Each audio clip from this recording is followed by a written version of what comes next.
Okay, and welcome to the Davies Use Case webinar being presented by Truman Medical Centers on patient safety using virtual observation. This is a Davies award-winning use case for the value of health IT. My name is Arnold Simmons, and I'm the manager on the thought leadership team at HIMSS, and it is my pleasure to moderate this presentation. Core to the HIMSS mission is promoting the use of health information and technology to improve the quality of healthcare delivery.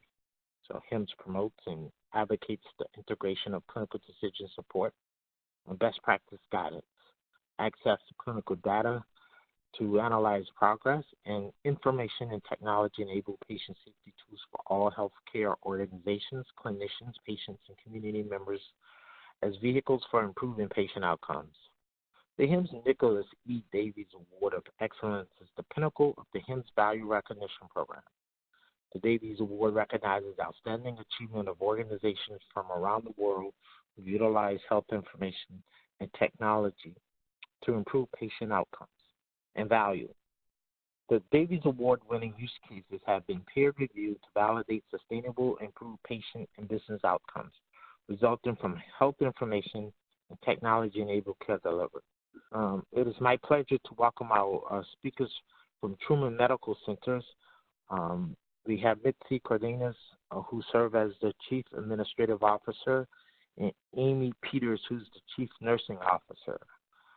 So, Amy and Mitzi, I'll turn the presentation over to you, and you can begin when you're ready. And thank you for joining us today. Thanks, Arnold, for the introduction. I'm going to start by giving a short overview of Truman Medical Centers, a bit about our overarching strategic direction and what we've accomplished to date on the technology front, including how the organization governs our work in IT. A little bit about Truman. We have two hospitals, about 600 beds. One's in the urban core of Kansas City, Missouri. One's located in a more suburban area of the community, about 15 miles away. Truman Medical Centers is really two things. So we say that we're the safety net for the region. We're one of two in the state of Missouri, caring for over 12% of the uninsured of the state. Last year, we did over $150 million of uninsured care at cost for the citizens of the city and the county. We're also an academic medical center, tightly aligned with the University of Missouri Kansas City Schools of Medicine, Nursing, Pharmacy, and Dentistry, where we share a campus with those schools and with a leading children's hospital. So our mission involves training those medical professionals in all of those areas, and part of our training includes how they use technology in their future practice. In addition, we are a level 1 trauma center. We deliver about half the babies in Kansas City, Missouri. We have a large behavioral health practice with both inpatient and outpatient services. And many of our patients have a chronic disease along with a behavioral health comorbidity. Finally, our patient portal is key to our patient engagement strategy, and we have well over 30,000 users. We continue to enhance this offering of services and functionality of our portal, and our providers use it as a source of communication with their patients. It's really key to our strategy, and we're including things like scheduling as well as the information and email and connectivity with providers.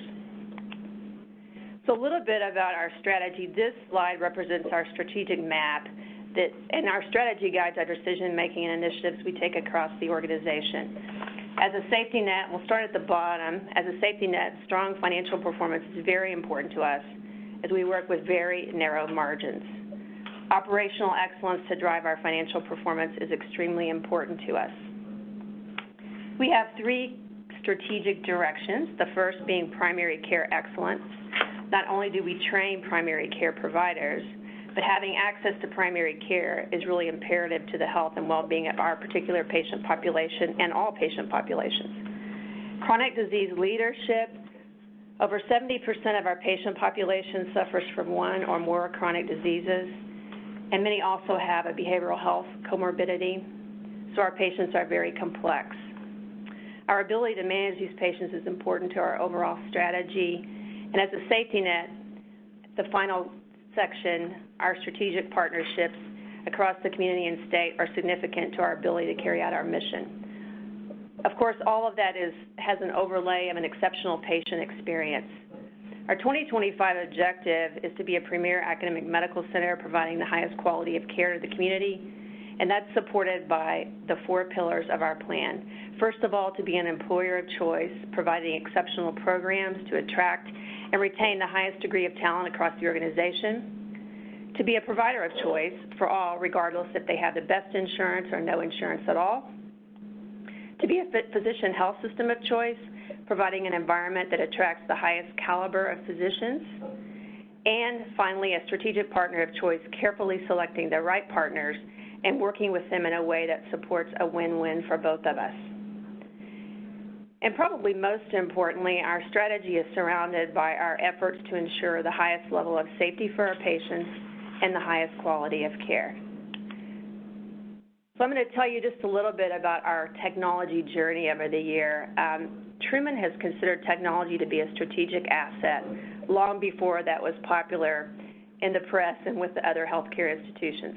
Leaders of the organization over the years have really invested in technology for some time, seeing the potential for continuous improvement of patient safety and quality of care.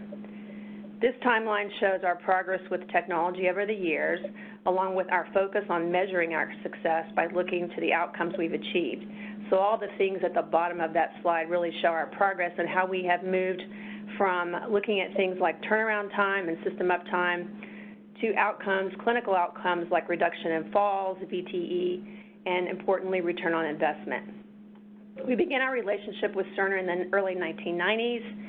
In 2009, we did a major EMR uplift across the organization and really laid the foundation for the EHR that supports our providers and patients today. We expanded our partnership with Cerner in 2015 and have continued to work together to innovate around technology. In addition, we've been really fortunate to have been recognized by the industry over the last number of years for the work our collective teams have accomplished together. I'll talk to you a little bit about governance because none of our work would have been successful and beneficial to the organization without a strong governance. At the bottom, you'll see the project meetings. Our project management office has been in place for over 10 years and serves as the foundation for execution of both technology and other strategic organizational projects. We see that those are very tied together, and so having that project management office support both of those has been important to the organization overall. The first thing we do is identify an executive sponsor, and that's really for the larger projects at the onset of the initiative. And once a project's initiated, we follow a rigorous process with the completion of a project charter. We set early objectives and measures to give us guidance in our planning. Where do we want to end up, and what are we hoping to accomplish? So we know what direction we're heading with the implementation and execution. And quite frankly, from a board perspective, with the dollars we've asked the board to approve for the project or for the effort. Project managers and subject matter experts lead weekly project meetings, and those feed into project steering committees. And of course, the size and magnitude of these teams depends on the scope of the projects. I want to note something that's very important to us is our overarching IT governance committee. You see the ETAC there. That is our Enterprise Technology Advisory Committee, and that's led by one of our hospital chief operating officers. It's comprised of all the top-level leaders from all key areas of the hospital, including the medical staff and nursing. So it has a significant clinical as well as business component. IT has a vote, but decisions on priorities, scope, and resource requirements are made by the representation of the organization at large. The very top section there, Senior Executive Governance, includes a committee of our board. So we have a board committee that focuses on technology. ETAC work feeds up to them, and there's shared oversight from top leadership of Truman and our primary clinical vendor, Cerner. Now I'm going to turn it over to Amy Peters, our Chief Nursing Officer, to talk about our specific work on this initiative. Sure, thank you, Mitzi. We'll start just with a view of the nursing workforce. You can see some numbers and statistics relative to our nursing workforce at Truman that we are very proud of, namely some of the achievements that are listed in the bottom right corner. this all really comes into play because in order for the technology to be successful, we really need to rely on our nursing staff and make sure that they are highly engaged in any initiative that we undertake. So when we started talking about how do we reduce falls across our organization, we started looking at what national data is, and that's what is shown here. We know that falls unfortunately happen in hospitals, and a good percentage of patients who do fall in hospitals sustain some type of injury related to the fall. And then the cost to take care of those patients who have fallen either related to injury or extended length of stay as a result of the fall adds up as well.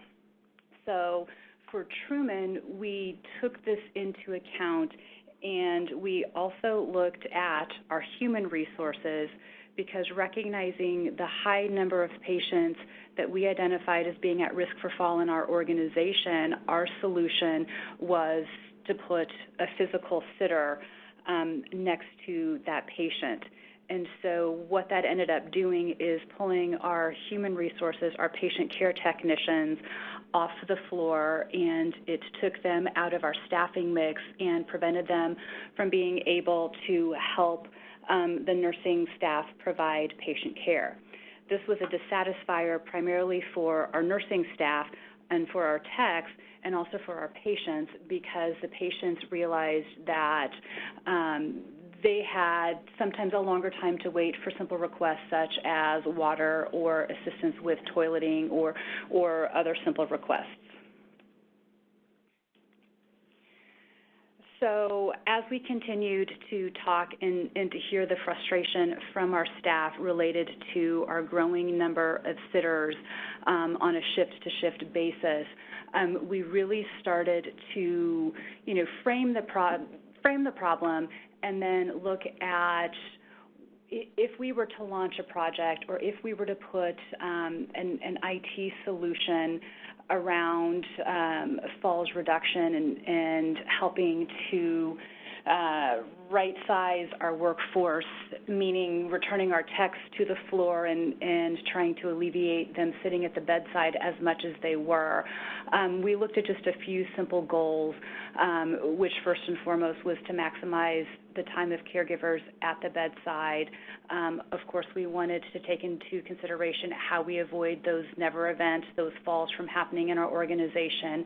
We wanted to focus highly on the satisfaction and the retention of our nursing staff, and then last, look at how we could utilize technology to help drive some change within our organization.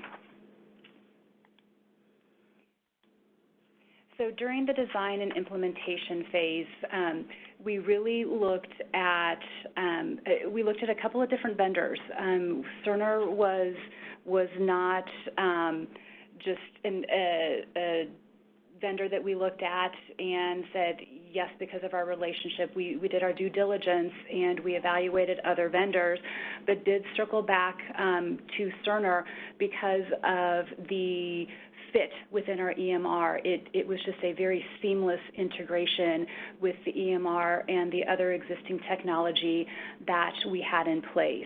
The other attributes that were appealing were the central monitoring station that allowed us to monitor patients at both our Health Sciences District location and our Lakewood facility. There are two-way visual and two-way audio communication between our observer tech and the staff that are working on the floor, and the patients. The patients that are being monitored via camera can speak up and can ask the observer tech, can you call my nurse, or I need assistance with this, and from that standpoint, the observer tech is able to deploy a message to the caregiver and send the caregiver to the patient bedside. And then one feature we liked was the ability to record messages in a variety of languages. As Mitzi covered earlier, Truman has a very diverse patient population, and being able to drill down to this level of customization really helps support patient-centered care that we provide within our organization. So as we moved forward with the cameras, we needed to do some communication about what patient observation was. We had some folks within the organization that didn't have full understanding of what are these cameras, what are you guys talking about, what are you going to put on the units, and how will this help with patient care, how will this help make it safer. And so we put this together as just a very quick, very simple education. It is live feed. We do not record any of the patients or any of the activities that take place in patient rooms while they're being monitored by the camera. We have an algorithm that I'll review in upcoming slides that we assign cameras to patients who have an identified safety risk. We post signs outside of every patient room so other staff, so visitors will know that there is a camera that's in use before they enter the room. And then we have our patient care technicians who we have provided specific training for what to look for when they're watching patients on cameras, how to communicate, how to take advantage of some of the quick technology communication that's available within the EMR and then accessible via our Connect phones. And then one thing that we do need to stress is when there is a need to provide the patient an extra level of privacy, either during a bath or during a procedure, there is a privacy mode that with just simple communication between the caregiver at the bedside and the observer tech that we can provide an extra layer of privacy for that patient. And then, as I said, the observer cameras are not recorded. They are live feed only, and we have no plans to change to recording and saving the video somewhere in the EMR. We will continue the live feed monitoring only. There are situations where this does not replace a physical sitter, and those are situations where we have patients with homicidal ideation, suicidal ideation, or on the occasion that we do have minors that are within our inpatient environment, we will continue to assign a physical sitter to monitor the safety of those patients. And then because we have a camera posted in the room, it does not change the day-to-day delivery of nursing care that needs to take place in every patient room. So the utilization of our health IT, as we started, we thought that it was important to look at what our current state process was to get a sitter assigned to the room. And so we put a swim lane diagram together just to see the variety of steps and the number of people that were involved in the decision making just simply to get a patient to sit at the beds. I'm sorry, change that. Just simply to get a staff member assigned to the bedside to sit with a patient. So that was our starting point. We had a group from our nursing leadership team and a group from Cerner that came together to really map out what is our ideal process flow, what are those questions that we need to know, we need to ask as we decide, do we use a camera or do we continue to put a physical sitter at the bedside with our patient? And so from this very busy diagram, we were able to condense it into this decision-making algorithm of who qualifies for a physical sitter. So we have an assessment that is done at the time of admission, and then as patients may need throughout the course of their stay. And we wanted to focus on how simple can we make this and how quickly can we run through the algorithm to come to a decision, do we place a physical sitter at the bedside or are we able to post a camera in the room and start monitoring that patient via the camera. So this is the quick and simple algorithm that walks through the process. What's nice about this is the patient may start the shift and we may get halfway through the shift and the patient's behavior changes or the patient's need changes. And so the nursing staff know to go back and to look at the algorithm, and the patient 4 or 5 hours into their shift, we may need to change things up and we may need to post a camera in that patient's room. And so then looking into our workflow, the nurses are making the assessment using the algorithm, and this is where our EMR, we're able to leverage the documentation and the workflow within our EMR to place a camera at the patient bedside. So once the safety risk score is calculated using the algorithm from the previous slide, we are then able to initiate the workflow within the EMR that includes documentation once the patient is set up on the camera and once camera monitoring is taking place. The observer tech is able to do a point-and-click documentation of patient behaviors within the EMR. And so this is another snapshot of what our monitoring station looks like, and this is the snapshot on the left is an example of what the patient room looks like when the observer tech is actually getting the camera set up, mapping to the specific patient need in that patient room.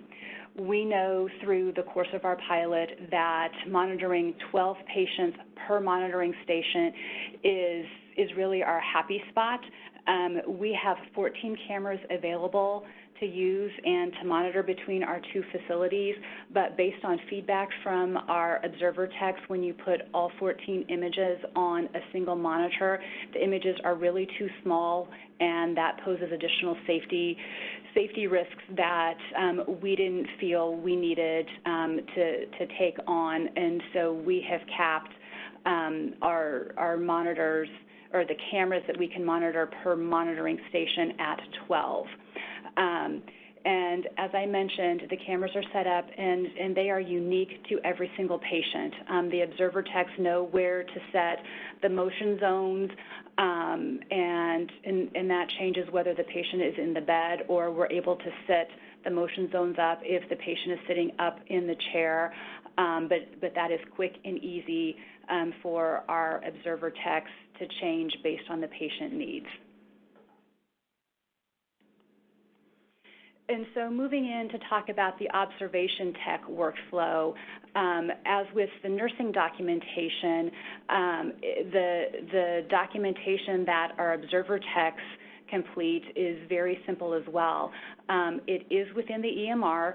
This was important that we roll documentation of our patients on camera into our EMR instead of having them monitor on a separate piece of paper and then scanning into the EMR. So as we were building this, we were very careful and very thoughtful in how we use just point-and-click documentation, because the primary objective for the observer techs is to keep their eyes on the screen at all times. And so you can see an example here of some of the very simple point-and-click documentation and workflow that the observer techs follow during the course of their shift. So I mentioned earlier very briefly the relationship between our observer camera technology and our Connect phones. All of our nursing staff and all of our patient care tech staff carry mobile devices, and this is an example of the mobile devices that we carry with some of the functionality that is available. The primary functions that we use to help make the patient observer as successful as it has been are the top three functions that are listed on the left. We use Connect Messenger, which is a secure texting that allows our nurses, our physicians, our patient care techs to share text messages between the care team.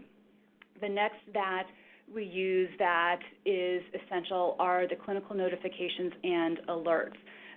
The observer techs have the ability, again, to send a point-and-click message to the caregivers at the bedside, just with a simple indication of the patient is called out for water.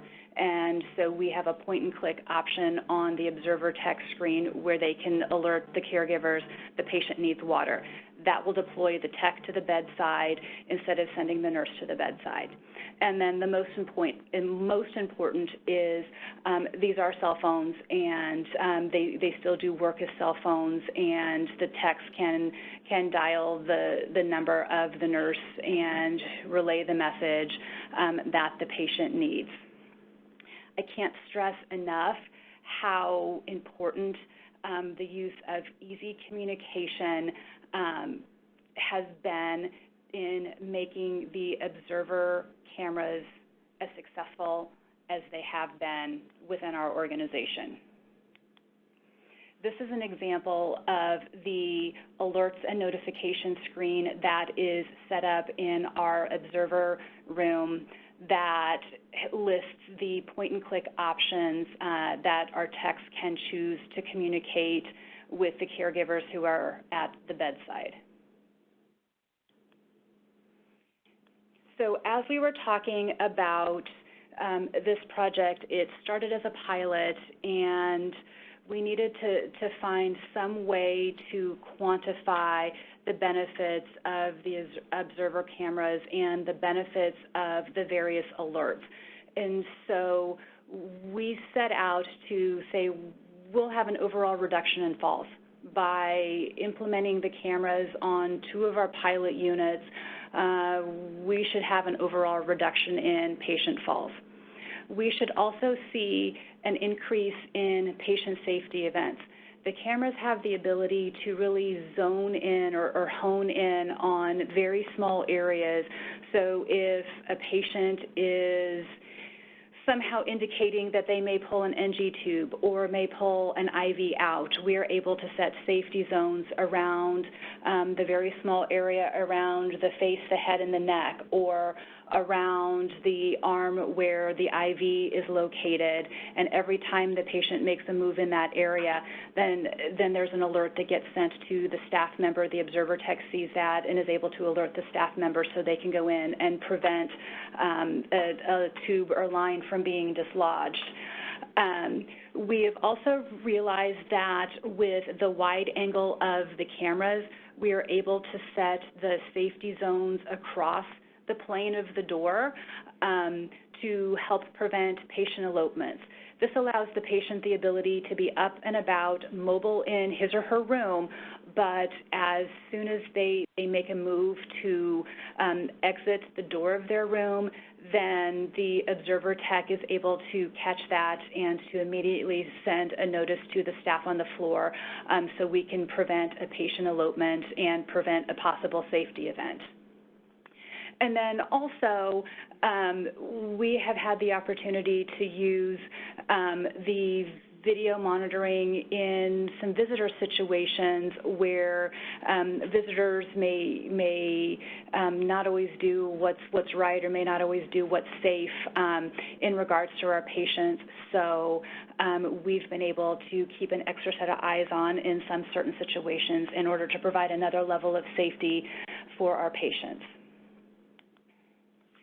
So in shifting to further benefits, one of the things that we talked about at length as we were implementing the pilot is we have an awful lot of overtime. We have an awful lot of staff hours dedicated to sitting on patients to prevent falls and to improve the overall safety on our units. And so we would have been remiss had we not tracked our labor hours related to this project. At the time we really started wrapping up and really looking at the overall outcomes of this project, we realized that we had a savings of 26,000, almost 27,000 budgeted labor hours through use of the cameras and avoiding using human resources to sit at the bedside. When we looked at the good catches, which is what we have called the safety alerts, we had almost 14,000 good catches since we went live with this project. We have monitored 311 unique patients. Our fall rate has decreased by more than 34%. And we have positive feedback from our nursing staff, and then I've also shared positive feedback from a family member that expressed their gratitude in having just an extra set of eyes on their family member, especially when the family couldn't be at the bedside. So diving a little bit deeper and looking at the falls between our two pilot units, you can see our go live was February of 2018, and our fall rate has steadily decreased since the pilot was started.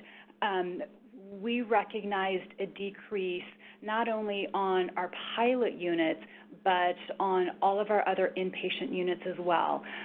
We made a conscious choice to shift patients around.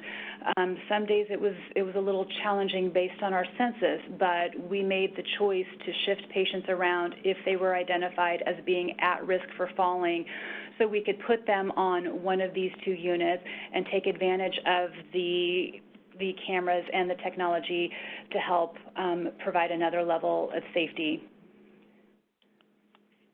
So looking at, again, the improved staffing efficiency, you can see in the orange box at the bottom, there's the 26,000 hours that we would have spent on employees sitting at the bedside with patients had we not had our observation cameras. But overall, we have seen a decrease in our overtime, a shift in hours, regular hours spent back at the bedside instead of sitting on patients one-on-one. So our key learning from the project it's really been impressive and exciting what we've been able to learn from the project over the past several months. So we went live with our Connect phones, and then we went live with the Observer cameras just very quickly after that. And the ability to have the Connect phones in the hands of every single one of our nursing caregivers and then put the cameras in place really provided very seamless communication. And we know now that we wouldn't have been successful with the Observer cameras if we didn't have the Connect phones available and accessible to all of our staff.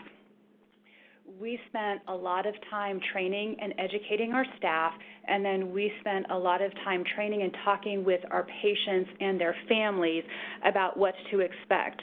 In our environment at the Health Sciences District campus, we still have a good number of our rooms that are semi-private, and we realized very early on that we may be monitoring one patient but not the other. And if the patient that is not being monitored has visitors at the bedside, they may be curious about, wait, who's talking? Where do I hear those voices coming from? And so we made extra efforts to explain to everyone that cameras were in place, and the focus was safety for our patients. The technology has been easy to integrate into our clinical workflow.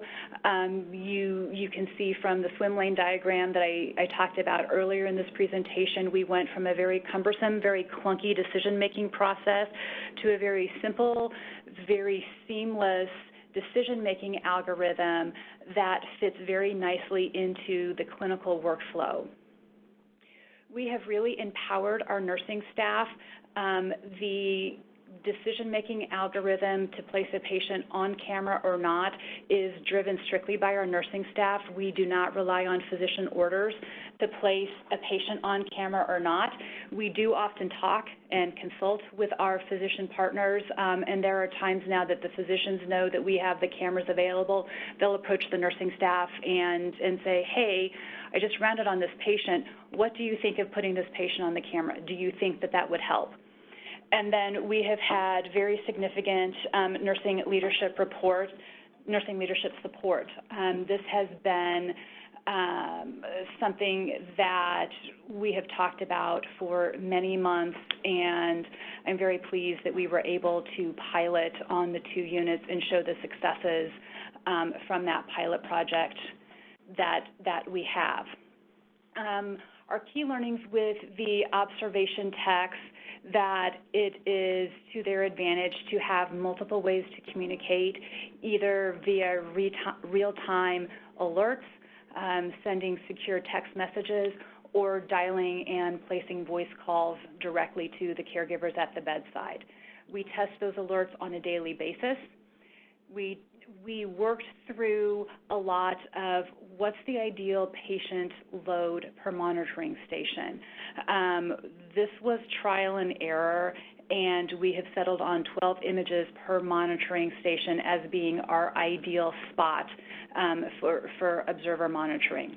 And then we do encourage the rotation of our monitor techs throughout the shifts. We have many of our techs that are trained and are cross-trained to work both at the observer tech station and work as patient care technicians on the floor, and we do rotate them.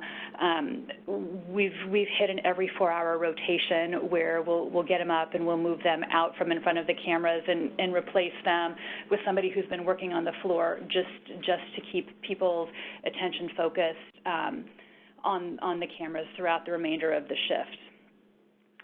And then we had a lot of partnership and a lot of good discussion with our IT staff.